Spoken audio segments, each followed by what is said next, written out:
Beneath the floods, the crops are dying.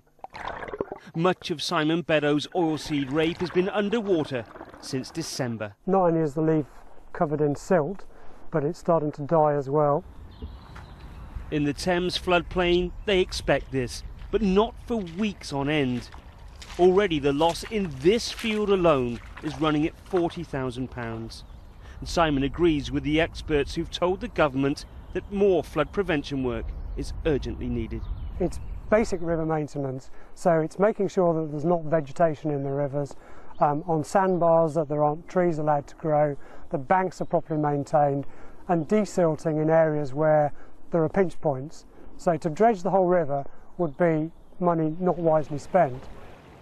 For all farmers whose land is underwater, the floods mean lower production and dropped income. Most, though, will simply absorb the loss and move on.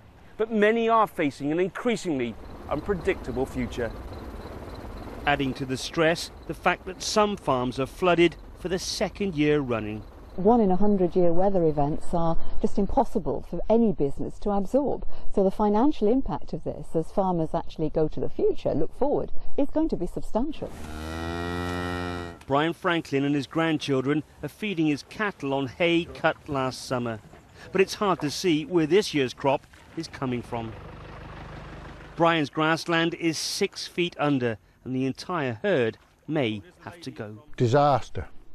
Disaster. Yeah, just ruin everything. It would cost me a fortune. Well, my livelihood, really. My livelihood and probably my grandchildren's livelihood. You know, That's the heartbreaker, isn't it? Well, it's terrible to think those kids could have had a future. What future they got? The government says it's now spending a record £2.4 billion on flood management and coastal barriers.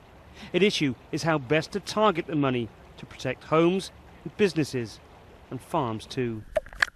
Jeremy Cook, BBC News.